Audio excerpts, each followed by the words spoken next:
ನಮ್ಮ ಕರ್ನಾಟಕ ರಾಜ್ಯ ಸರ್ಕಾರದ ಸಚಿವ ಸಂಪುಟದ ಬಗ್ಗೆ ಇದೀಗ ತಾನೇ ನಡೆದಿರ್ತಕ್ಕಂಥ ಲಾಬಿ ವಿಚಾರವಾಗಿ ನೂತನವಾಗಿ ಘನ ಸರ್ಕಾರದ ಮುಖ್ಯಮಂತ್ರಿಗಳಾಗಿರ್ತಕ್ಕಂಥ ಡಿ.ಕೆ. ಶಿವಕುಮಾರ್ ಅವರಿಗೆ ನಮ್ಮ ಜಿಲ್ಲೆಯ ಎಲ್ಲ ಹಿರಿಯರು ಮತ್ತು ನಮ್ಮ ಸಮಾಜದ ವತಿಯಿಂದ ಮೊದಲು ಅವರಿಗೆ ತುಂಬ ಹೃದಯದ ಧನ್ಯವಾದಗಳನ್ನು ಹೇಳಲಿಕ್ಕೆ ಇಚ್ಛಪಡ್ತೇವೆ. ಅದೇ ರೀತಿ ಕರ್ನಾಟಕ ರಾಜ್ಯದಲ್ಲಿ ಉತ್ತರ ಕರ್ನಾಟಕದ ಹೆಬ್ಬಾಗಿಲು ಎಂದು ಕರೆತಕ್ಕಂಥ ನಮ್ಮ ಹಾವೇರಿ ಜಿಲ್ಲೆ, ತೋರಿಕೆ ಮಕ್ಕಕ್ಕೆ ನಮ್ಮ ಹಾವೇರಿ ಜಿಲ್ಲೆಯನ್ನ ಹೆಬ್ಬಾಗಿಲು ಹೆಬ್ಬಾಗಿಲು ಉತ್ತರ ಕರ್ನಾಟಕದ ಹೆಬ್ಬಾಗಿಲು ಅಂತೇಳಿ ವಿಧಾನಸೌಧದಲ್ಲಿ ಸದ್ದನ್ನು ಮಾಡ್ತಾರೆ. ಆದರೆ ಹಾವೇರಿ ಜಿಲ್ಲೆಯಲ್ಲಿ ಕಾಂಗ್ರೆಸ್ ಸರ್ಕಾರದ 6 ಮಂದಿ ಶಾಸಕರನ್ನ ಉಳ್ಳಿರ್ತಕ್ಕಂಥ ನಮ್ಮ ಜಿಲ್ಲೆ 8 ತಾಲೂಕುಗಳನ್ನು ಒಳಗೊಂಡು 6 ಶಾಸಕರನ್ನ 6ಕ್ಕೆ6 ಕಾಂಗ್ರೆಸ್ ಶಾಸಕರಾಗಿ ಆಯ್ಕೆಯಾಗ್ಯಾರ. ಆದರೆ ನಮಗೇನು ಮಾಡ್ತಾರಂತಂದ್ರೆ ಮಲತಾಯಿ ಧೋರಣೆಯನ್ನ ಮಾಡ್ತಾ ಇದೆ ಸರ್ಕಾರ. ಯಾಕಂತಂದ್ರೆ ನಮ್ಮನ್ನ ಉಪಯೋಗ ತಗೊಳೋದು, ನಾವು ಆರಿಸಿ ಬಂದ ಮೇಲೆ ಎಲ್ಲ ಶ್ರಮಪಟ್ಟು ಎಲ್ಲವನ್ನು ಸೀಟ್ ತಂದ ಮೇಲೆ ಸಚಿವ ಸ್ಥಾನದಲ್ಲಿ ನಮಗೆ ಅನ್ಯಾಯನ ಮಾಡ್ತಿದ್ದಾರೆ. ಅಂದ್ರೆ ಉತ್ತರ ನಮ್ಮ ಈ ಏನು ಹೆಬ್ಬಾಗಿಲು ಅಂತ ಕರೀತಾರಲ್ಲ, ಇದಕ್ಕೆ ನಮಗೆ ದ್ವಾರಪಾಲಕರನ್ನ ಅಷ್ಟ ಮಾಡ್ತಾರೆ, ಒಳಗೆ ಆಡಳಿತ ಮಾಡಕ್ಕೆ ನಮ್ಮನ್ನು ಬಿಡ್ತಾ ಇಲ್ಲ.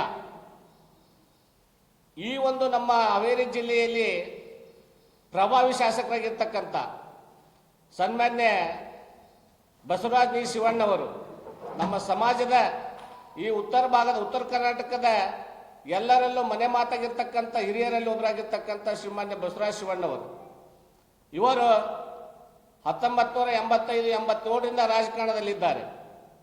87ರಲ್ಲಿ ಅಗಡಿ ಜಿಲ್ಲಾ ಪಂಚಾಯತಿ ಕ್ಷೇತ್ರದಿಂದ ಆರಿಸಿ ಆಯ್ಕೆಯಾಗಿರ್ತಕ್ಕಂಥ ಬಸವರಾಜ ಶಿವಣ್ಣವರು 1989ರಲ್ಲಿ ಪ್ರಾರಂಭವಾಗಿ 95ರಲ್ಲಿ ಒಂದ್ಸರಿ ಸಚಿವರಾಗಿ ಕೂಡ ಕೆಲಸ ಮಾಡಿರ್ತಕ್ಕಂಥ ವ್ಯಕ್ತಿಗಳು. ಅದೇ ರೀತಿ 2 ಬಾರಿ ಹಾವೇರಿ ತಾಲೂಕಿನಿಂದ, 2 ಬಾರಿ ಬ್ಯಾಡಗಿ ತಾಲೂಕಿನಿಂದ 4 ಬಾರಿ ಶಾಸಕರಾಗಿರ್ತಕ್ಕಂಥ ಬಸವರಾಜ ಶಿವಣ್ಣವರು ಕರ್ನಾಟಕ ಅರಣ್ಯ ನಿಗಮದ ಅಧ್ಯಕ್ಷರು ಕೂಡ ಆಗಿ ಅವರು ಈಗ ಕರ್ತವ್ಯ ನಿರ್ವಹಿಸುತ್ತಿದ್ದಾರೆ. ಅನುಭವಿಗಳು ಸುಮಾರು 40 ವರ್ಷಗಳ ಕಾಲ ರಾಜಕಾರಣದಲ್ಲಿ ಅನುಭವವನ್ನು ತೆಗೆದುಕೊಂಡು ಬರೀ ಅವ್ರು ನಿಂತಿರ್ತಕ್ಕಂಥ ಕ್ಷೇತ್ರದಲ್ಲಿ ಅಷ್ಟೇ ಅವ್ರ ಪ್ರಭಾವ ಇರೋದಲ್ಲ, ಎಲ್ಲಾ ತಾಲೂಕುಗಳಿಗೂ ಕೂಡ ಅವರು ಪ್ರಚಾರ ಮಾಡಿ ಪಕ್ಷವನ್ನ ಸಂಘಟನೆ ಮಾಡಲಿಕ್ಕೆ ಬಹಳ ಕಷ್ಟಪಟ್ಟು ಅವರು ಪ್ರಯತ್ನ ಮಾಡಿ ತರ್ತಾರೆ. 2013ರಲ್ಲಿ ಕೂಡ ಕಾಂಗ್ರೆಸ್ ಮೆಜಾರಿಟಿ ಇದ್ದಾಗ ಶ್ರೀಮಾನ್ಯ ಸಿದ್ದರಾಮಯ್ಯ ಸಾಹೇಬರು ಮಿನಿಸ್ಟರ್ ಆದರು, ಮುಖ್ಯಮಂತ್ರಿಗಳಾದರು. ಆ ಸಂದರ್ಭದಲ್ಲಿ ಬಸವರಾಜ ಶಿವಣ್ಣ ಅವರಿಗೆ ಅವಕಾಶ ಇತ್ತು.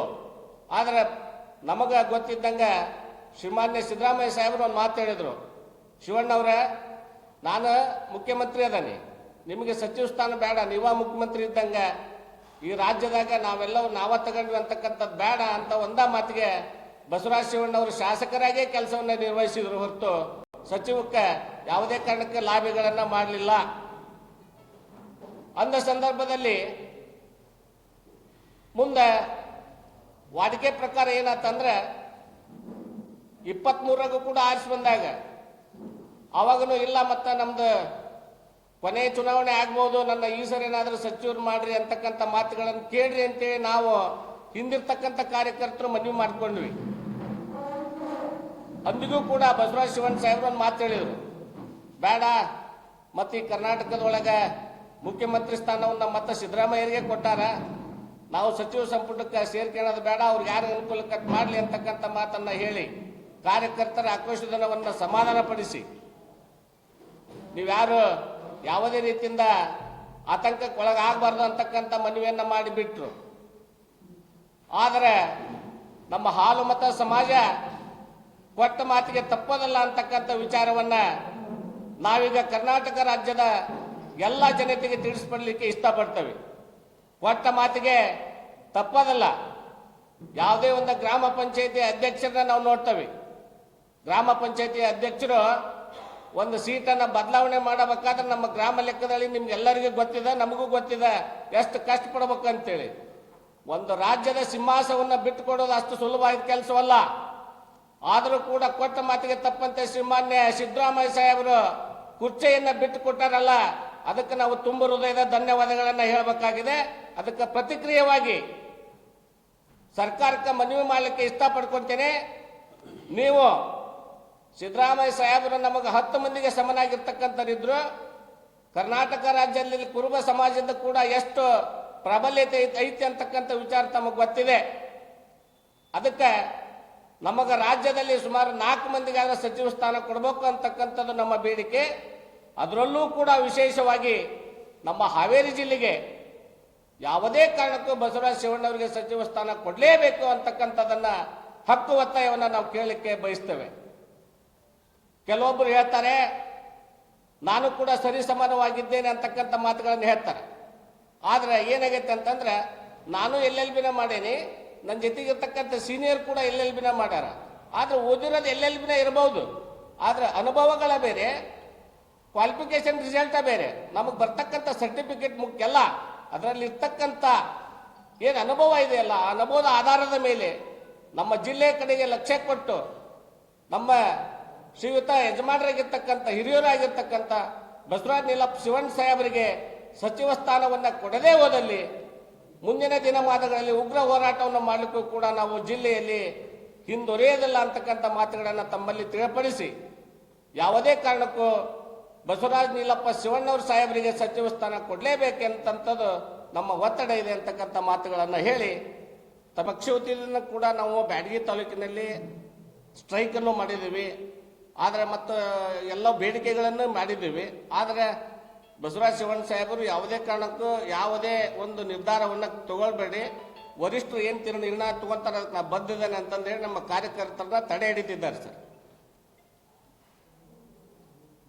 ಅದ್ರ ಜೊತೆಗೆ ಬರೀ ನಮ್ಮ ಹಾವೇರಿ ಜಿಲ್ಲೆ ಅಷ್ಟೇ ಅಲ್ಲ ಸರ್, ಗದಗ ಜಿಲ್ಲಾ, ಲಕ್ಷ್ಮೇಶ್ವರದಲ್ಲಿ ಆಯ್ತು, ಧಾರವಾಡದಲ್ಲಿ ಆಯ್ತು ಕೂಡ ಬಸವರಾಜ ಶಿವಣ್ಣವ್ರ ಬಗ್ಗೆ ಅವರು ಕೂಡ ಪತ್ರಿಕಾಗೋಷ್ಠಿ ಮಾಡಿದ್ದಾರೆ ಸರ್.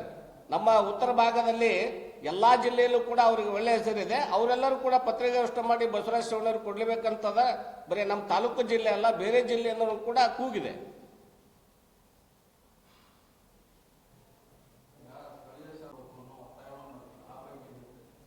ಸರಿ, ಒಂದು ಹೇಳ್ತೀನಿ, ವಯಸ್ಸಾಗೈತಿ, ಆರಾಮಿಲ್ಲ ಅಂತಕ್ಕಂಥದನ್ನ ಮುಂದಿಟ್ಟುಕೊಂಡು ಯಾವುದೇ ಒಬ್ಬ ಶಾಸಕರು ಕೂಡ ಅದನ್ನು ಮಾತಾಡಿಲ್ಲ ಅನ್ನತಕ್ಕಂಥ ವಾಡಿಕೆಗಳು ಬಂದಿವೆ. ಮಾತಾಡಿಲ್ಲ ಅಂತಕ್ಕಂಥ ಹೇಳ್ತಿದ್ದಾರೆ. ಅದನ್ನ ನಾವು ಕೂಡ ಕೇಳಿಲ್ಲ, ಅರ್ಥಕೊಂಡಿಲ್ಲ. ಅದನ್ನ ಮಾತಾಡಿರೋರು ಮತ್ತು ಕೇಳಿಸ್ಕೊಂಡ್ರಿ ಮತ್ತೆ ಗೊತ್ತಿರಬಹುದು. ಆದರೆ ಹೂವಾಪುಗಳಿಗೆ ನಾವು ಕಿವಿ ಕೊಡೋದಿಲ್ಲ. ಅವ್ರು ಕೇಳಿ, ಅವರಿಗೆ ನಾವು ಕೇಳಕ್ ಬೇಡ ಅನ್ನೋದಿಲ್ಲ. ಉಳಿದ ಶಾಸಕರಿಗೂ ಕೂಡ ಅವ್ರಿಗೆ ಹಕ್ಕಿದೆ ಅಂತಾನು ಹೇಳ್ತಾ ಇಲ್ಲ, ಹೇಳಿಲ್ಲ ಅಂತಾನು ಹೇಳ್ತಾ ಇಲ್ಲ. ಯಾಕಂತಂದ್ರೆ ಕೇಳಿಸ್ಕೊಂಡವ್ರು ಅಲ್ಲ ಸರ್, ನಮ್ಮ ಶಾಸಕರು, ನಮ್ಮ ಬಸವರಾಜ ಶಿವಣ್ಣ ಸಾಹೇಬರು ಅದು ಸತ್ಯ ಇದೆ ಅಂದ್ರೆ ಸತ್ಯ, ಸತ್ಯ ಇಲ್ಲ ಅಂದ್ರೆ ಅದು ಸತ್ಯ ಅಲ್ಲ. ಅದು ಅವ್ರಿಗೆ ಒಬ್ಬರಿಗೆ ಮಾತು ಗೊತ್ತಿದೆ. ಇನ್ನೊಂದು ಏನಂದ್ರೆ ನಮ್ಮ ಬಸವರಾಜ ಶಿವಣ್ಣವ್ರಿಗೆ ಇನ್ನೊಬ್ಬರನ್ನ ಅವೇಳನ ಕೇರಿ ಮಾಡಿ ಮಾತಾಡ್ತಕ್ಕಂಥ ಮನಸ್ಥಿತಿಯನ್ನು ಹೊಂದಿಲ್ಲ. ಅವರು ಮೊನ್ನೆ ಒಂದು ವರ್ಡನ್ನು ಹೇಳಿದ್ರು, ಹೌದು ನಾನು ಅಷ್ಟೊಂದು ಬುದ್ಧಿವಂತ ಅಲ್ಲ, ನಾನು ಅನುಭವಿನೂ ಕಡಿಮೆ ಇರ್ಬೋದು, ಅವ್ರು ಹಳ್ಳಿ ಜನ ಅಂತಕ್ಕಂಥ ಮಾತುಗಳನ್ನು ಕೂಡ ಹೇಳಿದ್ರು. ಆದ್ರೆ ಅದು ಸುಲಭವಾಗಿರ್ತಕ್ಕಂಥ ಮಾತಲ್ಲ. ಅವರ ಅನುಭವದಷ್ಟು ಮಾತಾಡಿದವರಿಗೆ ವಯಸ್ಸಾಗಿಲ್ಲ.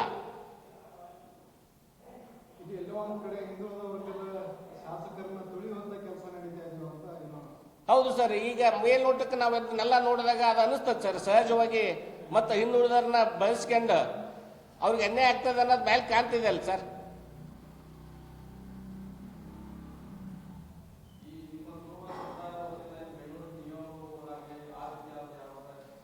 ಸರ್, ಈಗ ನಾವು ಕೊಟ್ಟಿರ್ತಕ್ಕಂಥ ಕರೆಯನ್ನ ನಮ್ಮ ಪಕ್ಷದ ಹಿರಿಯರು ಮನವರಿಕೆ ಮಾಡಿ ನಮ್ಮ ಬಸವರಾಜ ಶಿವಣ್ಣ ಸಾಹೇಬರಿಗೆ ಸಚಿವ ಸ್ಥಾನ ಕೊಡದೇ ಹೋದಲ್ಲಿ ಮುಂದೆ ಶಿವಣ್ಣ ಸಾಹೇಬ್ರ ಮಾತನ್ನು ಕೂಡ ತಿರಸ್ಕರಿಸಿ ನಾವು ಬೆಂಗಳೂರಿಗೆ ಹೋಗ್ತಕ್ಕಂಥ ಸನ್ನಿವೇಶಗಳು ಕೂಡ ಇವೆ ಸರ್.